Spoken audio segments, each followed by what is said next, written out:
그리고 사람을 중심으로 해가지고 이제 모든 짐승과 새, 피조물들을 두잖아요. 그게 이제 그 왕국의 백성들이죠. 그리고 이제 여기에 이제 통치권이 있어야 돼요. 통치. 다스림이 있어야지 나라가 될 수 있잖아요. 그러니까 하나님이 세상을 지으셨는데 하나님의 왕국을 건설해서 사람을 두고 거기에 통치권을 행사하더라. 그렇게 됐습니다. 이제 하나님의 나라 건설입니다. 그러면 성경은 이제 하나님 나라에 대한 얘기를 하겠다는 얘기죠.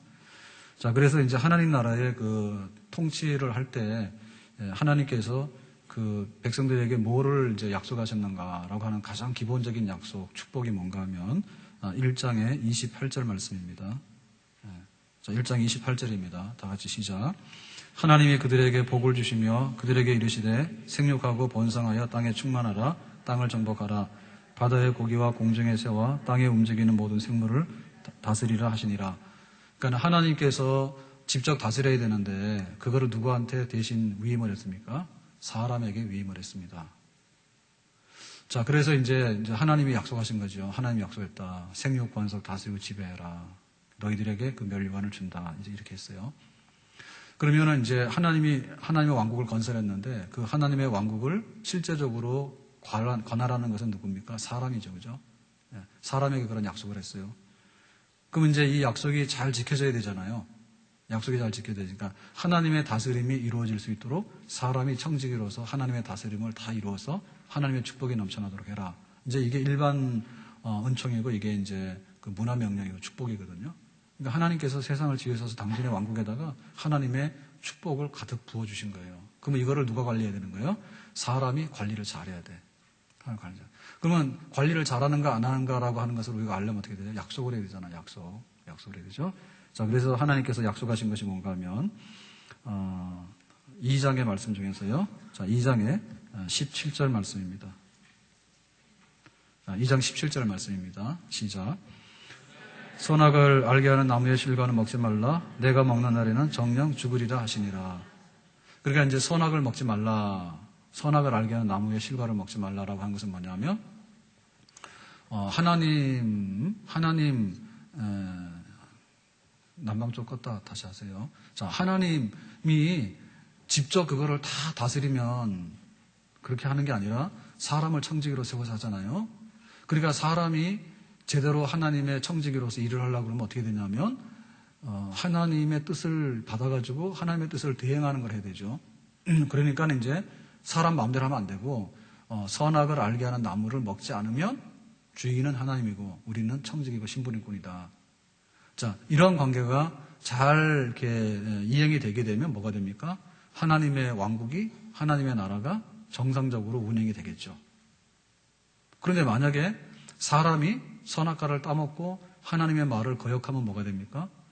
하나님의 왕국이 파괴되면서 사람의 왕국으로 변질되겠죠.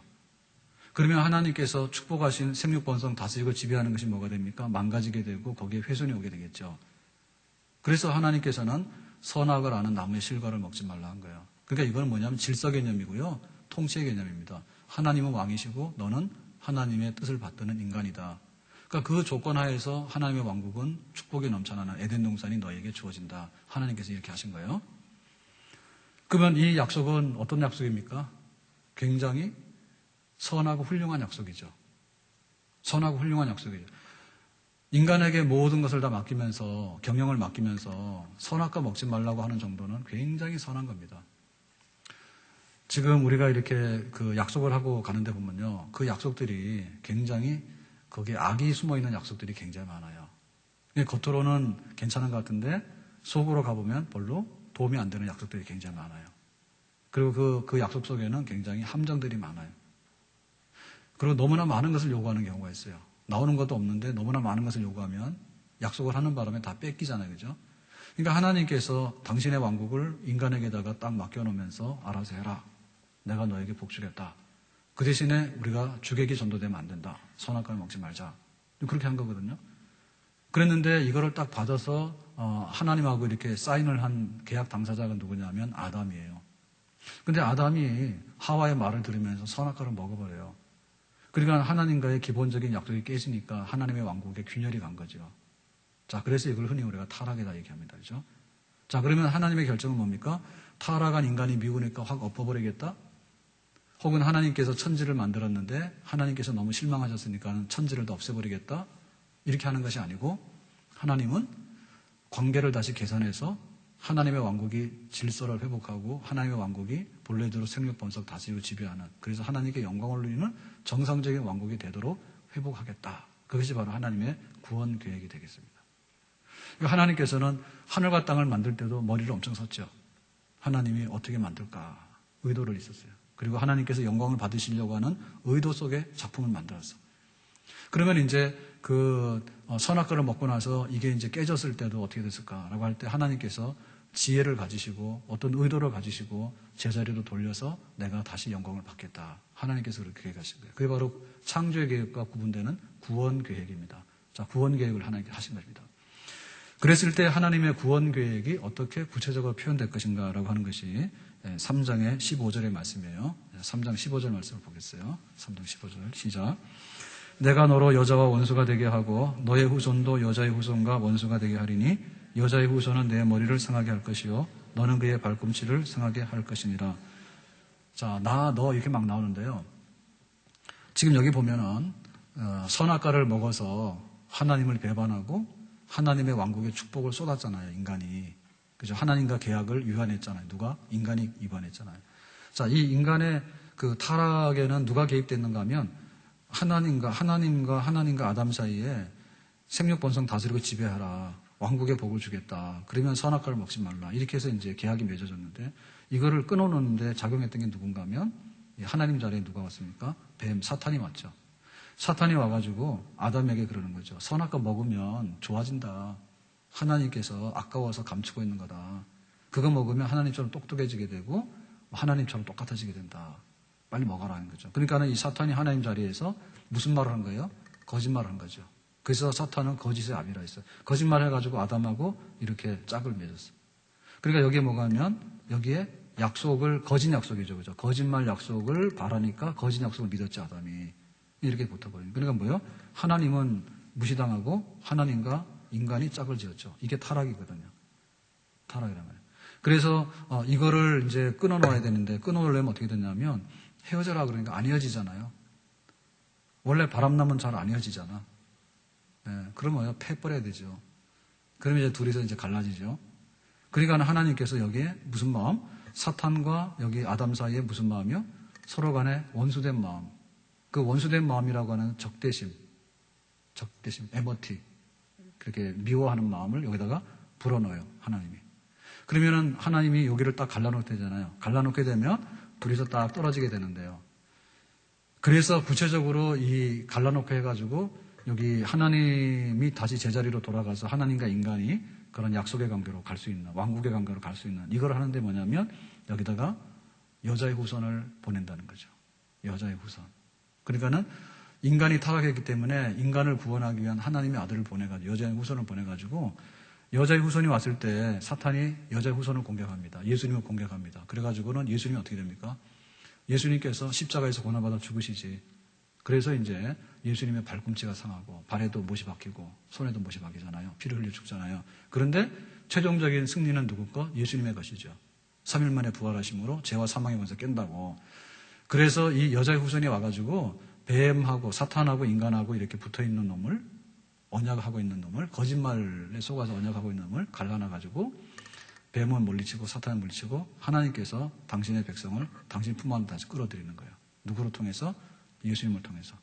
예수님을 통해서. 자, 이 약속이 뭔가 하면 구원 약속입니다. 구원 약속. 그래서 하나님이 당신의 왕국을 건설했다. 그런데 왕국에 복을 줬는데 하나님을 인정하라. 선악과를 먹지 마라. 그랬더니 선악과를 먹어버리고 하나님의 약속을 인간이 일방적으로 파기시켜서 이게 깨져버리니까 그러면 하나님께서 다시 회복하겠다. 하나님의 왕국을 회복하는데 하나님께서 구원 약속을 줘가지고 구원 약속, 여자의 후손, 메시아를 통해서 회복하겠다. 그게 성경 얘기나 그 얘기입니다. 그래서 사실상 창세기 1장부터 해가지고 여기 3장 15절까지 하면 성경 얘기는 다 한 거예요. 다 한 겁니다. 자, 그러면은 창세기 3장 15절에서 성경 딱 끝났으면 좋잖아요. 근데 요거는 원형이라거든요, 원형. 그러니까는 원시적인 복음, 가장 오래된 형태의 복음이에요. 구원 약속인 거는. 그러니까 이 구원 약속이라고 하는 것이 여기서 끝나버리게 되면 굉장히 무미건조하고 더 이상의 풍성함이 없어요. 그렇죠? 그러니까는 하나님의 구원 약속을 이제 그 시대와 장소에 따라서 하나님께서 발전시키면서 더 풍성하게 합니다. 그리고 더 구체화시킵니다. 그래서 창세기 3장 15절 이후에 성경책이 계속해서 기록되게 된 거예요. 아시겠어요? 네. 자, 그러면은 창세기 3장 15절에 나오는 구원하고야 말겠다. 여자의 후손을 보내서 구원하고야 말겠다라는 것이 그게 바로 구원 약속인데 그 구원 약속이 이제 어떻게 이제 발전해 나갈 것인가라고 하는 것이 이제 우리의 관심사가 되겠습니다.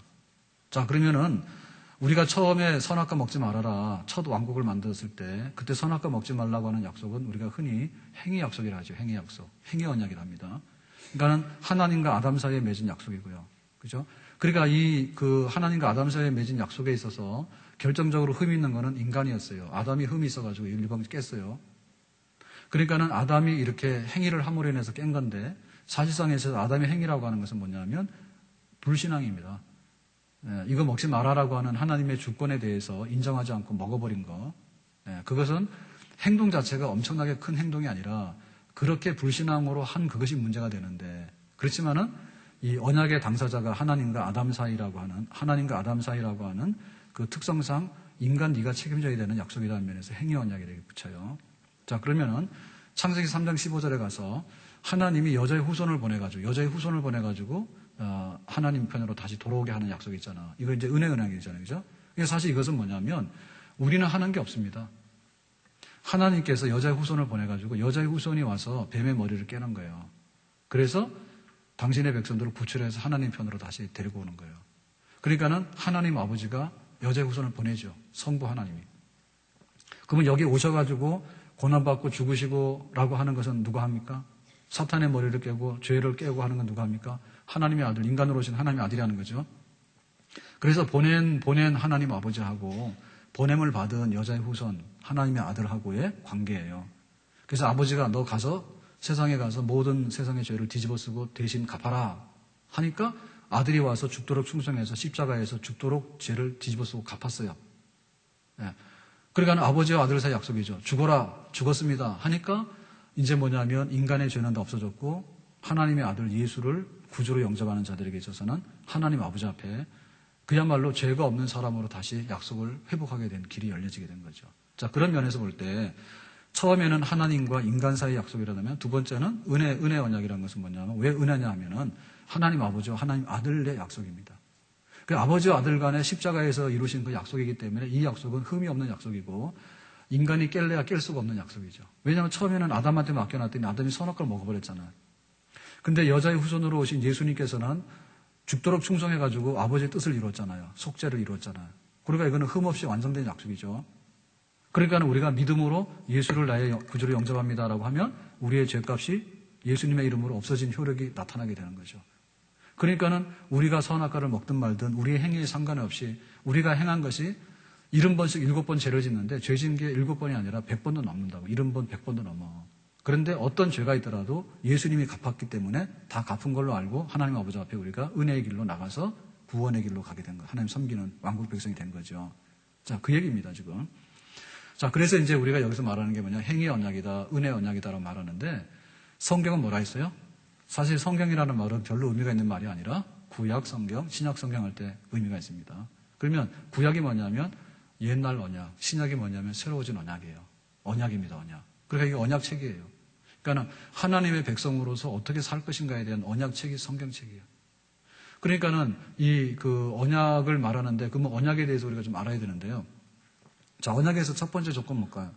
당사자가 있다는 것이죠.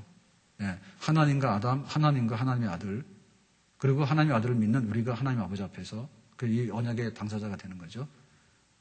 그래서 조건이 있습니다. 이쪽에 갑에서요 을에게 요구하는 게 있으면요 을이 또 갑에게 요구하는 게 있습니다. 그래서 상호간에 조건이 맞으면 그 약속에 사인을 해가지고 서로 간에 책임도 감당하고 권리도 따는 것이 바로 언약이 되겠습니다. 그렇죠? 그러니까는 하나님과 우리 사이에는 언약 백성이라고 하는 것이 가장 기본적인 거예요. 하나님과 우리 사이에 언약이 있다. 옛 언약이냐, 새 언약이냐, 은혜 언약이냐 이런 거죠. 그래서 이제 그 당사자가 있는데 이 언약이라고 하는 것은요 거기에 이제 어떠한 사인을 하는가에 따라서 이제 그 언약의 성격을 알 수 있는데요. 만약에 우리가 어떤 언약을 했는데 이거 언약을 깨면은 계약금 물어준다 그러면은 깨는 일이 허다하겠죠. 계약금만 물어준다면 허다하겠죠. 왜냐하면 내가 귀찮아 버리면 계약금 정도야 뭐 얼마든지 할 수 있잖아요. 보통 세상에서 하는 거는 그런 거죠. 그죠? 뭐 10% 계약금 준다든지 무슨 계약 있잖아요. 그러면 약속 깨면 그 정도만 반환하면 됩니다. 뭐 설령 결혼했는데 만약에 결혼을 깨잖아요. 그러면 뭐 위자료 주거나 이렇게 하면 되는 거 아니에요? 그러니까 막 하잖아. 결혼도 했다, 이혼도 했다 막 하잖아. 근데 만약에 저 언약을 할 때 언약이 굉장히 심각한 겁니다. 그래서 제일 심각한 언약이 뭐냐면 피로 맺은 언약입니다. 혈명이래, 혈명. 피로 맺은 언약. 피로 맺은 언약은 다른 걸로 안 갚아. 언약을 깨면은 죽음이야. 네가 죽으려면 깨고 살려면 지켜라 그거야. 그것이 이제 가장 심각한 언약이에요. 그리고 사실상에 있어서요, 보장의 능력이 가장 확실한 것이 그 언약입니다. 그러니까 우리가 하나님의 백성으로 살아갈 때 언약을 맺었을 때 그 언약은 피로 맺은 언약이야. 그러니까 하나님 앞에 죽도록 충성해서 섬겨야 되는 것이고 하나님도 두말할 것 없이 당신의 백성에게 있어서는 계약을 이행하는 그런 가장 높은 수준의 완전한 계약이 바로 하나님과 우리 사이의 계약이에요. 근데 우리가 일단 깼잖아요. 그죠? 그러니까 하나님의 아들 예수님이 우리를 대신해서 그 계약을 다시 성립시킨 거죠. 그죠? 그래서 이제 모세 때 보면요. 어떻게 했냐면은 모세가 시내산에서 이스라엘 백성들을 다 불러 모읍니다. 시내산에 올라갔더니 하나님께서 나에게 이런 말씀을 하셨다. 그러니까 백성들아 들어라 한 거예요. 들려줬죠. 그랬더니 백성들이 그럽니다. 아, 하나님 말씀이 그러냐고 알겠다고 우리가 지키겠다고 그럽니다. 그러면 하나님이 말씀하시는 하나님하고 듣고 그렇게 하겠다는 백성하고는 언약이 맺는 거죠. 그죠? 언약 맺는 거죠. 자, 그랬을 때 그 언약을 맺는데 말로 하고 나서 녹음기도 없고 말이에요. 지금처럼 뭐 영상 촬영도 없고 말이에요. 뭐 문서도 없고 아무도 없으면 나중에 가서 그럴 거 아니야. 우리가 언제 이래버리면 끝나잖아요. 그래서 하나님께서 모세에게 기록해라 그래요. 하나님이 말씀하신 언약을 기록하라 해요. 그러면 모세가 기록을 하는 겁니다. 크게 말하자면 창세기, 신명기, 모세의 오경입니다. 기록한 겁니다. 그죠? 기록해가지고 이스라엘 백성들한테 줬어요. 이게 문서다 그거죠. 그러니까 이 문서 똑바로 너희들이 들었잖아. 귀로 들었잖아. 그런데 눈으로도 보고 이해도 해라. 충분히 납득하느냐. 해가지고 진짜 그렇습니다라고 문서상 확인해가지고 우리가 지키겠습니다. 라고 준행하는 거거든요. 그러면 이제 그 언약이 이제 성립이 되는데 그때 이제 사인을 하잖아요. 사인할 때 뭐냐면 피로서 사인을 합니다. 그러면 사람이 피 흘리면 다 죽잖아요. 그러니까 이제 그건 안 하고 짐승의 피를 흘리게 해요. 봐라. 짐승을 쪼개가지고요. 피가 흐르잖아요. 그러면은 반은 하나님 제단에다 뿌리고 반은 백성들이 있는 데다 뿌립니다. 그래서 우리들은 피로 맺은 언약의 백성 사이다. 하나님이 하나님 백성에다가 말한 것에 대해서는 1.1핵이라도 틀림이 없이 하나님이 딴소리 안 하고 우리에게 그대로 약속을 이행해 주신 줄로 믿습니다. 아멘? 그러면 피의 언약에 동참해서 사인을 한 백성들도 뭐냐면 죽어도 지켜야 돼. 그러니까 제일 안 지키는 게 뭐냐? 우상숭배지. 우상숭배하면 처음부터 그냥 하나님을 아주 계약을 깨는 일을 하는 거죠. 그죠? 죽어도 지키는 게 바로 피로 맺은 언약이에요. 그래서 피를 뿌리고요. 하나님 백성으로서. 그러니까 그게 모세 시대 때 이제 언약식인데요. 모세 시대 언약식인데 아브라함 때도 마찬가지고 다 마찬가지입니다. 똑같은 뜻으로 그 약속이 너희들의 이런 약속이 있다. 그러면 너희들이 이렇게 하나님을 잘 섬기고 잘 따르도록 해라. 믿습니다. 해가지고 피로 사인하고 그런 겁니다. 이제. 그러니까는 이 언약이라고 하는 것은 그야말로 여자의 후손을 보내서 너희들을 구원해서 내가 내 백성 삼겠다라고 하는 것이 원시 복음이잖아요. 원시 복음. 그러니까는 이 복음이 점점 이제 발전을 해요. 발전해서 아브라함에게는 이렇게 표현되어지고 또 이삭에게는 이렇게 표현되어지고 그 다음에 또 야곱에게는 이렇게 표현되어지고 요셉에게는 이렇게 표현되어지고 모세 시대에 오게 되면 이스라엘 백성들이 이렇게 표현되어지고 그 다음에 이제 다윗 시대에 와서 왕국이 건설되면 다윗 왕국에는 이렇게 표현되어지고 그리고 예레미야 때 와가지고는 예레미야를 통해가지고 새 언약이 이렇게 표현되어지고 그래서 마침내 이 언약이 역사 속에서 흘러서 더 풍성해지고 더 견고해지고 더 확장돼가지고 이제 그 원시 복음이 아니라 완성된 실체적인 풍성한 복음으로서 최종적인 표현을 하게 되는 것이죠. 그게 뭐냐면 하나님의 아들 예수님이 오셔가지고 십자가에서 죽으시고 부활하심으로 그 언약이 이렇게 완성됐다라고 하는 것을 세상에 보여주는 것입니다. 아멘. 그러니까 예수님께서 그 오셔서 십자가에서 이제 죽으시고 이것이야말로 하나님과 우리 사이의 약속이다. 나의 십자가의 죽음은 하나님과 우리가 원수관계를 해소하고 하나님 백성으로 살 수 있는 권리를 얻게 되는 믿음으로서 그런 약속이다라고 예수님 말씀하시죠. 그리고 십자가에 죽으시잖아요. 그 다음에 이제 예수님께서 이제 부활 승천하시게 되면 그 예수님과의 그 약속, 예수님과의 구원의 약속이 또 희미해질 수 있잖아요. 그게 뭐냐면 너희들이 성찬을 행해라.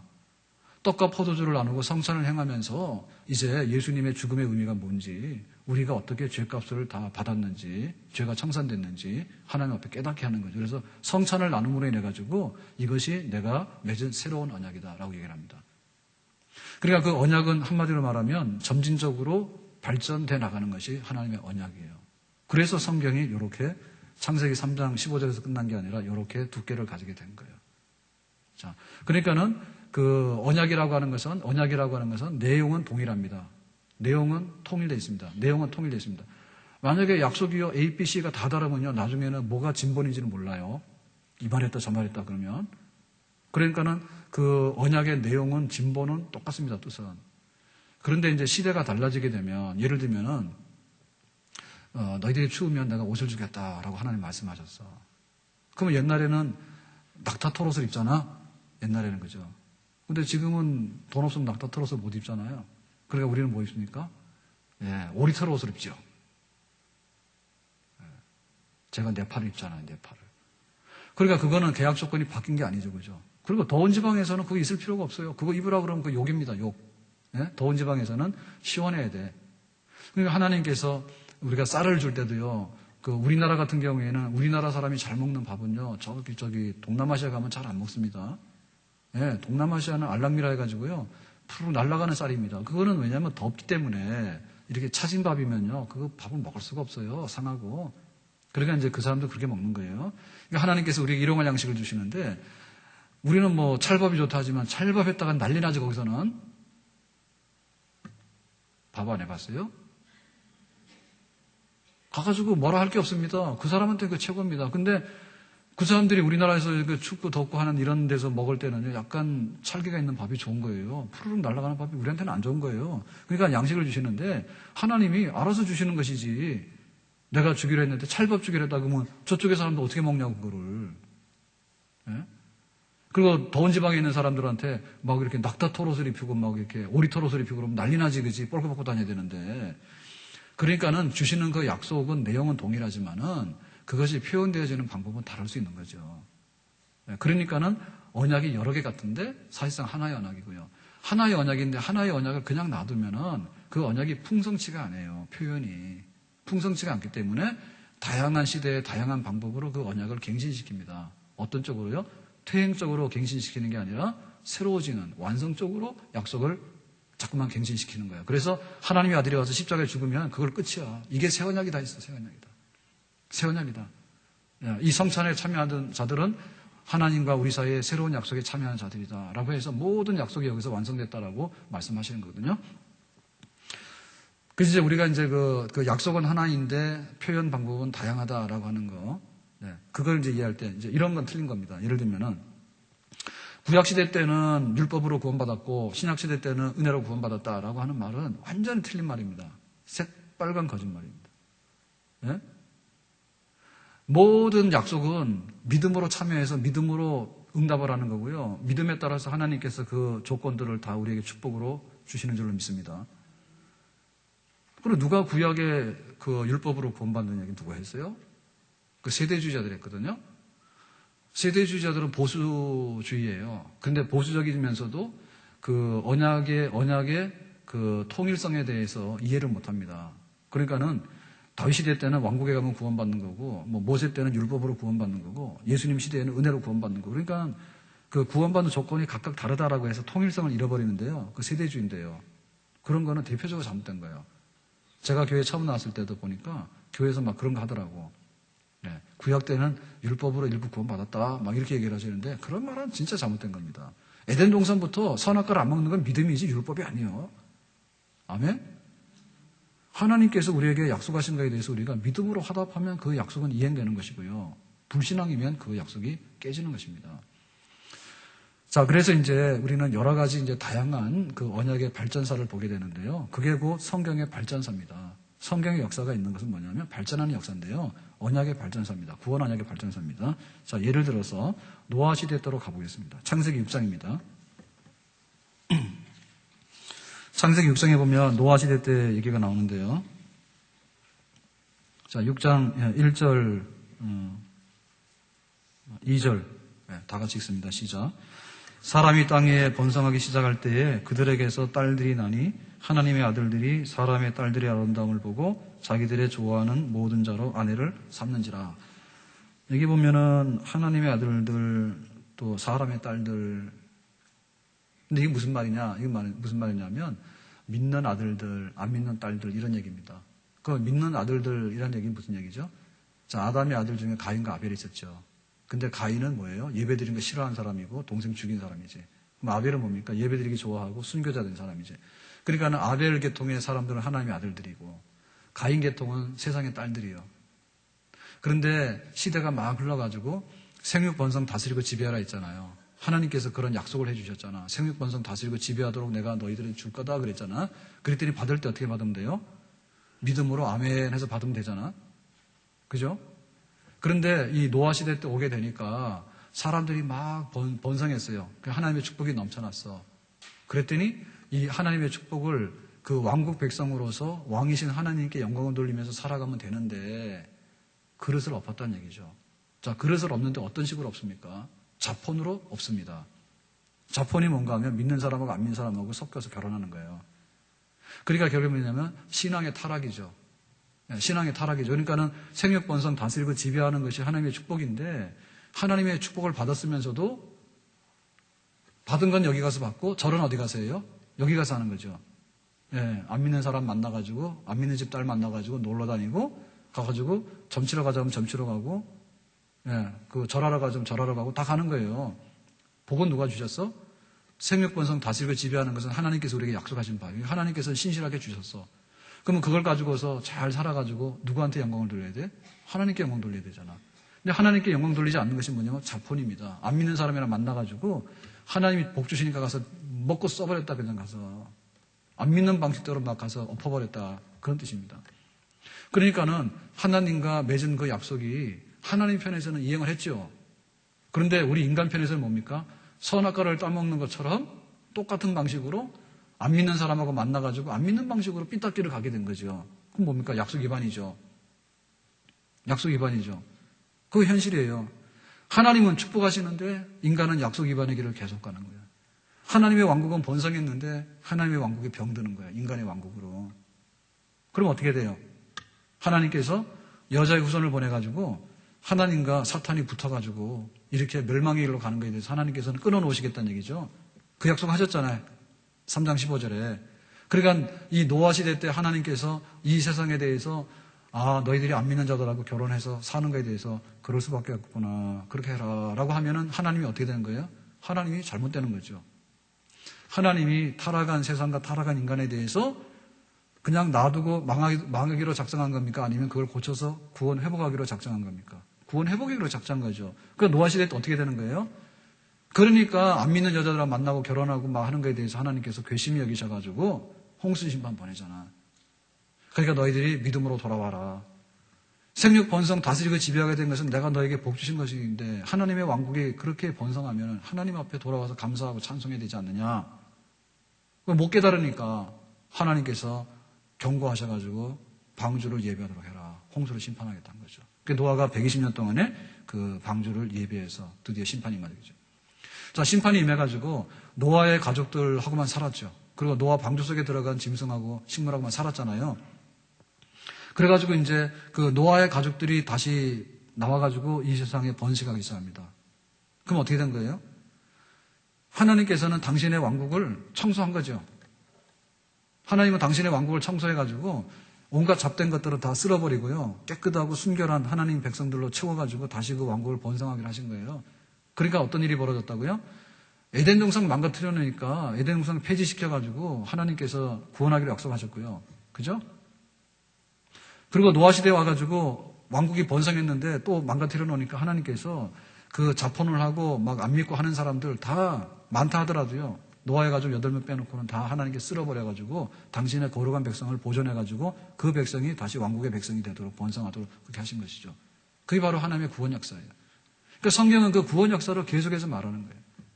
그냥 딱 한 번 말하고 세상의 끝이다라고 말하는 게 아니라 봐라. 에덴 동산에서 쫓아냈지만은 내가 그 백성들을 번성하도록 내가 약속한 대로 축복하지 않았느냐. 근데 하나님을 제대로 섬기지 않았기 때문에 노아 시대 때 와서 내가 다시 그 불경건하고 하나님을 대적하는 그런 거에 대해서는 깨끗하게 정리를 해가지고 내 왕국을 제대로 세우려고 내가 하지 않았느냐가 그 얘기를 하는 거죠. 만약에 노아 얘기가 없다면 어떻게 됩니까? 하나님 너무하시네요. 세상을 크다랗게 만들어 놓고 하늘과 땅을 만들어 놓고 사람들은 몇 명 없는데 하나님 너무하시잖아요. 그러니까는 그게 아니다는 얘기죠. 노아 시대 때 번성해가지고 세상이 막 굉장히 흥왕했잖아요. 그랬는데 흥왕하니까 뭐냐면 하나님 왕국을 더 많이 훼손시키잖아요. 그러니까 하나님도 하신 말씀이 있는 거죠. 내 왕국 내가 새롭게 하겠다. 그렇게 해서 하신 것입니다. 자, 그 다음에 이제 창세기 11장으로 가게 되는데요. 자, 11장으로 가보겠습니다. 자, 11장 1절 말씀에서 4절까지입니다. 교독하겠습니다. 온 땅의 구음이 하나이요 언어가 하나이었더라. 서로 말하되 자 벽돌을 만들어 견고히 굽자 하고 이에 벽돌로 돌을 대신하며 역정으로 진흙을 대신하고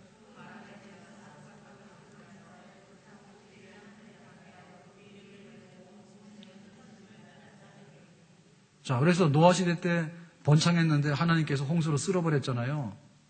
그랬는데 세월이 지나서 보니까 사람들이 어디까지 왔다고요? 신할 평지까지 왔어요. 그러니까 신할 평지까지 오다 보니까 어떻게 해요? 사람이 많이 번성했죠. 그러니까 하나님이 생육 번성 다스리고 지배하라 내 왕국에 내가 복을 주겠다 하는 것을 하나님께서 지금도 이행하셨죠. 노아 홍수 심판 이후에. 그죠? 그런데 그 앞에 보면요. 노아 홍수 심판이 있었는데 하나님이 구원하시는데 조금 달라진 것은 뭐냐면 자연 환경이 달라졌습니다. 봄, 여름, 가을, 겨울이 구별되게 생겨났고요. 그 다음에 내가 다시 홍수로 너희들 심판하지 않겠다고. 그 대신에 채식만 하지 말고 육식도 하되 피채는 먹지 말라고. 그러니까 그런 일부 환경에 대해서는 변경이 있습니다. 그런데 창세기 3장 15절에 내가 여자의 후손을 보내서 구원한다고 하는 핵심 구원의 메시지는 동일해요. 다만 노아 시대 때 그 홍수 심판으로 인해 가지고 하늘에서 비만 온 게 아니라 땅에서도 다 터져 나왔죠, 그죠? 그러니까는 그런 그 환경의 변화가 창조학에서 얘기하잖아요. 환경의 변화가 뭐냐면 사람의 수명이 수백 년 동안 못 살게 됐어요. 그 홍수 심판을 겪고 나면서. 그러니까 사람의 수명도 줄어드는 동시에 육식도 허락했고요. 봄, 여름, 가을, 겨울도 계속되고요. 그러니까 그런 사람이 살아가는 변화는 왔어요. 그러나 구원하는 핵심은 똑같았던 얘기죠. 그러므로 인해 가지고 이제 그 노아의 가족들이 번창해 가지고 신할 평지에 왔는데 신할 평지에 와서 큰 문명을 이뤘어요. 문명을 이뤘어요. 그러니까는 벽돌로 인해 가지고 돌을 대신했잖아요. 이제 큰 석조를 쌓으면 높이 못 쌓잖아요. 2층, 3층을 못 쌓잖아요. 그런데 벽돌을 구워가지고 경량화시키면 높은 성을 쌓을 수가 있잖아요. 그죠? 도시 건설한 거죠. 그리고 그 타르, 역창을 이용해가지고 또 이렇게 건축 기술을 더 높아지고 이렇게 되다 보니까 거대한 문명 도시가 탄생했다고. 그랬는데 지금 여기 바벨 그 신할 평지에 모인 사람의 문제는 뭐냐면 하나님이 있는 꼭대기까지 올라가 보는데 하나님이 홍수 심판하든 말든 간에 우리 마음대로 살 수 있는 하나님보다 더 높은 나라를 만들겠다 이런 야심을 가졌거든요. 그러니까 이게 뭔가 하면 하나님 왕국에 대한 또 다른 도전이죠. 자, 노아 시대 때는 자폰을 한 거고요. 에덴 동산에서는 선악과를 먹은 거고요. 그 다음에 신할 평지에서는 뭘 한 겁니까? 신할 평지에서는 그야말로 하나님을 끌어내리고 우리보다 하나님 높아지려 하는 거죠. 문명은 발달했지만은 교만의 극치를 이룬 거죠. 그죠? 그러니까 하나님께서 어떻게 하십니까? 하나님의 왕국에 축복을 주었지만은 하나님의 왕국의 축복이 교만으로 점철돼가지고 인간이 하나님보다 높아지려고 하기 때문에 하나님은 그거를 그냥 수수방관하고 있을 수가 없는 거죠. 그러니까 뭐냐면 바벨탑을 허물었죠. 신할 평지의 도시를 허물었죠. 그래서 언어를 헛떴다 해가지고 바벨이라 하잖아요. 바벨탑이라고 우리 흔히 이야기하잖아요. 그러니까는 하나님께서 구원하겠다는 약속은 계속해서 일어나십니다. 그렇지만은 교만해가지고 똘똘 뭉쳐있는 인간들에게는 무너뜨리면서 흩어가지고 계속해서 생육, 번성, 지배하고 다스리는 하나님의 왕국의 축복이 연장되기를 원하시는 방식으로 하나님께서 다스리신 거예요. 그러니까 하나님의 그 구원 역사는 어떻게 된다고요? 하나님의 구원 역사는 속도가 있습니다. 에덴 동산에만 머물러 있는 게 아니에요. 노아 시대만 머물러 있는 게 아니라 신할 평지에만 머물러 있는 게 아니라 계속해서 속도가 있어요. 계속 속도가 있어요. 그리고 이 발전해 나가요, 더. 자폰을 하게 되면 홍수 심판을 해가지고라도 순결한 백성을 끌어내고요.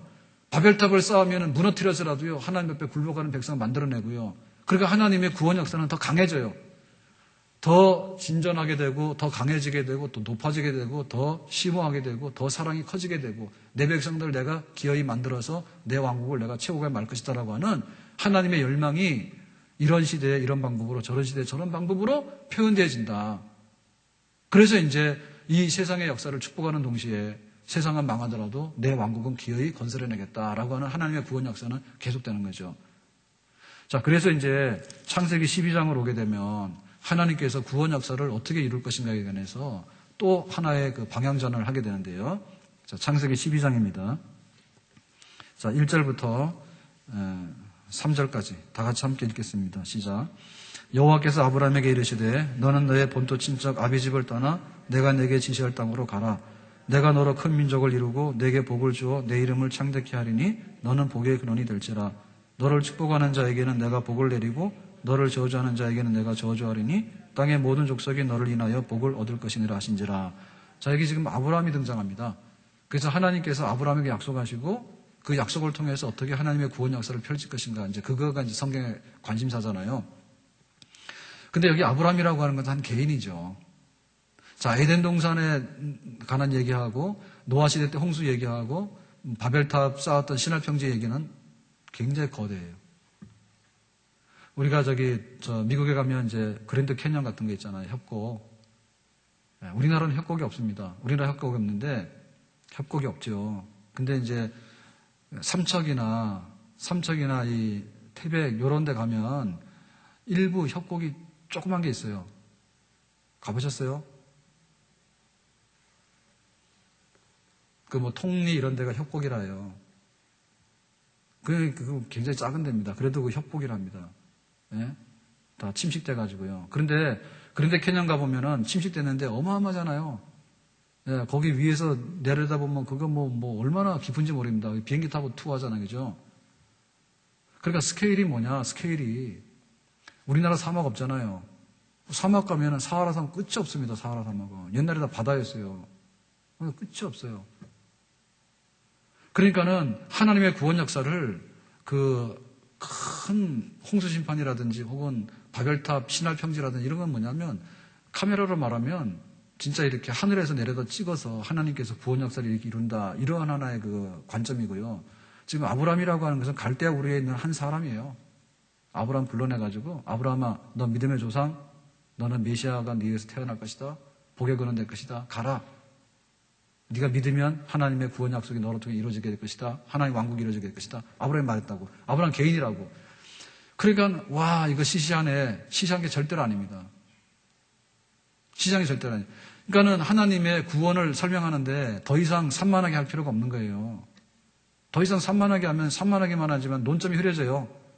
그래서 아브라함을 불러내가지고 아브라함아 너 믿음의 조상 네가 믿냐? 그러면 너로 통해서 인류를 구원하는 그런 일을 일으키고 있어. 너는 믿음의 조상이다. 말씀하시잖아요. 그러니까 아브라함은 한 사람을 구체적으로 불러냈지만은 사실은 아브라함의 씨앗을 불러낸 겁니다.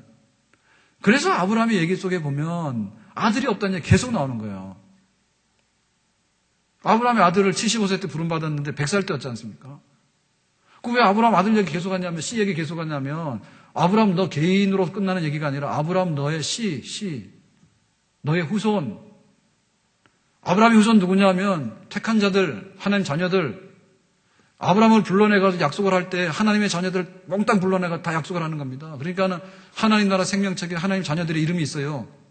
쫙 있는데 그 자녀들 몽땅 너희들이 이렇게 약속에 대해서 믿고 믿음으로 하다 보면 내 백성으로 천국의 생명책에 이름이 기록될 것이고 너희가 영생하게 될 것이고 하나님 자녀로 왕국에 살게 될 것이다 라고 하는 것을 하는데 철수 영이 다 갖다 써놓으면 이게 어떻게 됩니까 지금 이게 성경이. 예? 그래가지고는 아브라함 혼자를 부른 거예요 대표로.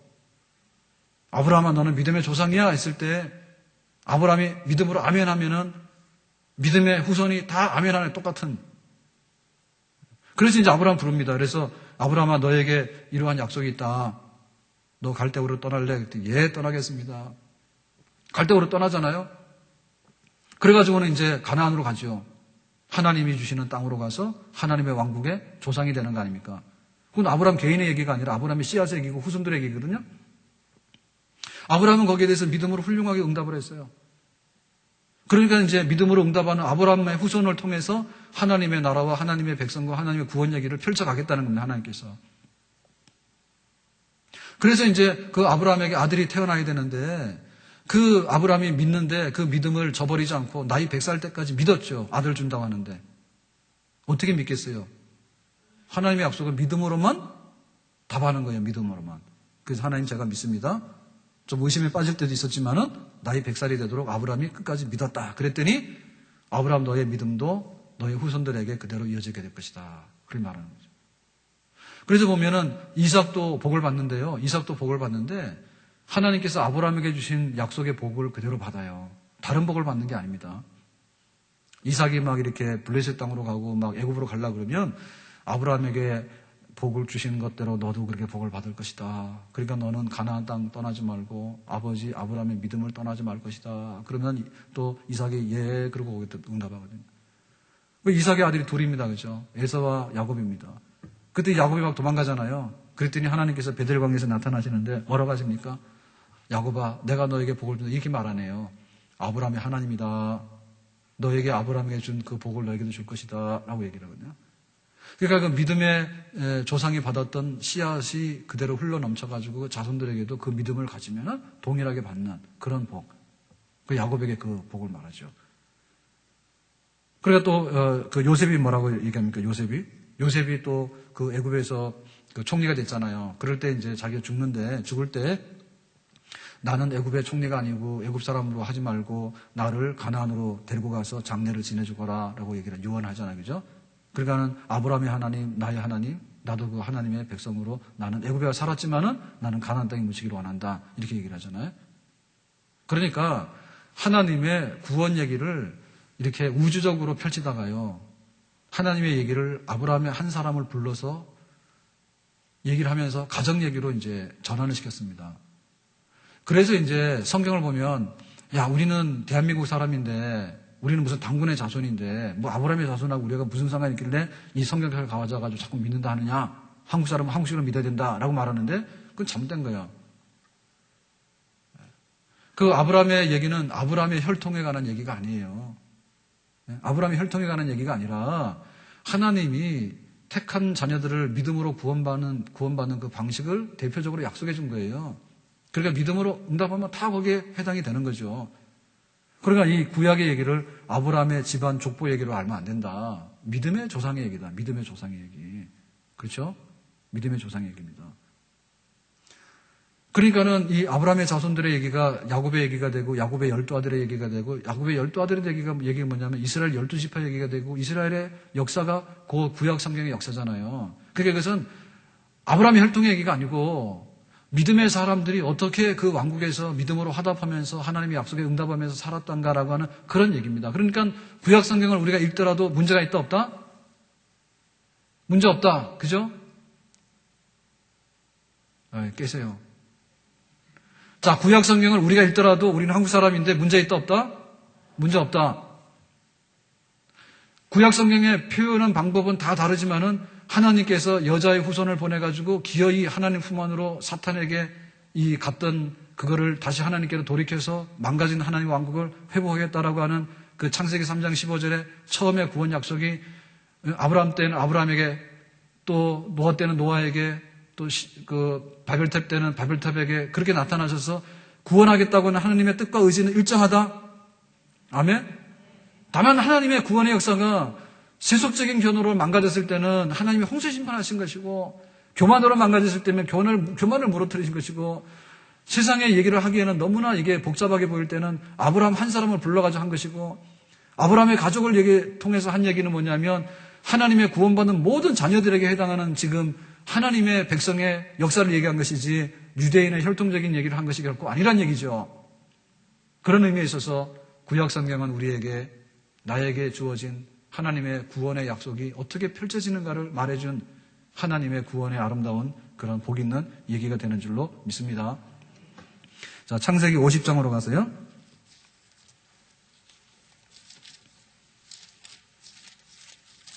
자, 창세기 50장. 50장 맨 마지막에 25절과 26절 말씀입니다. 창세기 50장 25절과 26절 다 같이 시작. 요셉이 또 이스라엘 자손에게 맹세시켜 이르기를 하나님이 정녕 너희를 권고하시리니 너희는 여기서 내 해골을 메고 올라가겠다 하라 하였더라. 요셉이 110세에 죽음에 그들이 그의 몸에 향재료를 넣고 애굽에서 입관하였더라.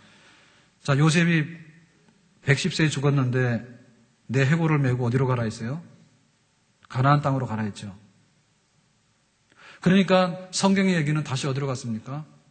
약속의 땅 가나안. 하나님의 구원 약속이 가나안에 있으니까는 글로 가야 된다라고 지시하죠. 그러니까 그 요셉의 얘기를 보면요. 요셉은 형님들 미움받아가지고 12 중에서 11번째입니다. 그런데 형님들 미움받아가지고 그 이복 형들이죠, 이복 형들. 예? 야곱이 부인이 넷이잖아요. 그러니까 그 형제들끼리 다툼이 많아가지고 11번째 이 요셉이 미움받아가지고 팔렸잖아요. 그러니까 요셉이 애굽에 가가지고 애굽의 총리가 되는 성공을 이뤘잖아. 그 성공을 이뤘으면 그냥 애굽 사람 돼야지. 애굽의 총리인데 나오면 안 되죠. 그런데 왜 요셉은 자꾸만 나는 가나안 사람, 가나안에 가야 되고 나는 애굽 사람이 아니다고 나 여기 묻으면 안 된다고 왜 얘기하냐면 하나님의 구원받은 백성 얘기거든요. 그러니까는 요셉은 뭐냐면 하나님의 구원을 이루기 위해서 말하자면 전령으로 보내진 겁니다. 아브라함과 아브라함의 자손들을 구원시키는데 그 가나안 땅을 약속했는데 그 가나안 땅이 지금은 너무나 척박한 거예요. 그리고 기근이 들었어요. 그러니까 하나님께서 이 백성들을 애굽으로 옮겨가지고 애굽의 고센 땅이 굉장히 비옥한 땅입니다. 고센 땅으로 옮겨가지고 요셉의 후광을 입어가지고 거기서 보호를 받아요. 그래가지고 400년을 지내는 동안에 70명의 그 아브라함의 자손들이 야곱의 자손들이 내려갔는데 70명이 나중에 200만이 돼서 출애굽을 하게 돼요. 그러니까는 그 출애굽하기 전까지의 그 후광을 누구에게서 입게 되는가 하면 요셉이 그 총리가 되는 그런 그 후광을 입어가지고 이 히브리인들이 아브라함의 자손들, 야곱의 자손들이 보호를 받게 됩니다. 그래가지고 구원받는 백성으로서 민족으로 성장할 수 있는 하나의 그 큰 그늘이 되어주는 거예요. 그러니까 우리가 성경을 보면요. 성경은 세상의 얘기가 아니더라. 그리고 성경은 누구 한 사람이 성공했다는 얘기를 쓰는 게 아니다. 하나님께서 왕으로서 당신의 왕국을 건설하셨는데 누구든지 믿음으로 그 왕국에 들어갈 수가 있는 것이고 그 왕국을 건설하는데 하나님이 어떤 사람들을 쓰셨는가. 왕국의 건설을 위해서 필요할 때는요. 요셉을 쓴 겁니다.